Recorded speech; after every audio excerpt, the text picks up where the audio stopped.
চচ্চড়ি বানাইমো। বিদেশের একজন ব্লগার বাইরে দেখলাম, বাংলাদেশি শেফ, তাই দেখলাম ডালের চচ্চড়ি বানাইরা যে সুন্দরভাবে বানাইছেন, দেখিয়া বোঝা গেছে যে মজা হইব। তো তাই জেলা জেলা দিছেন হলো, আমি সপ্তাহ দিলাম। ওনার মাঝে আছে মুসুর ডাল, কাটা পেঁয়াজ, টমেটো আর কাঁচামরিচ।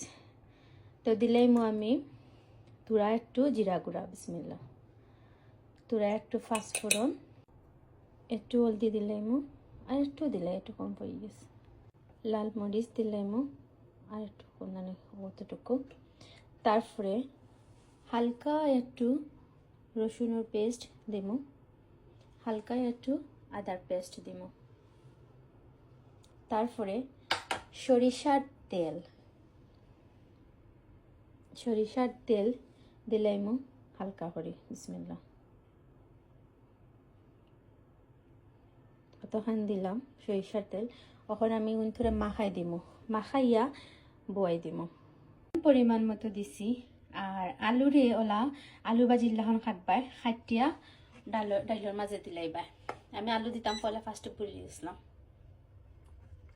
সরিষার তেল দিয়ে বোয়া নিয়ে আলাদা একটা গ্রান করে। রসুন দিয়ে লম্বা লম্বা করিয়া খাটছি, পেঁয়াজও খাটছি। সব পেঁয়াজ দিতাম না, পুরা পেঁয়াজ দিব, লাইলো বাগার দিবার লাগে।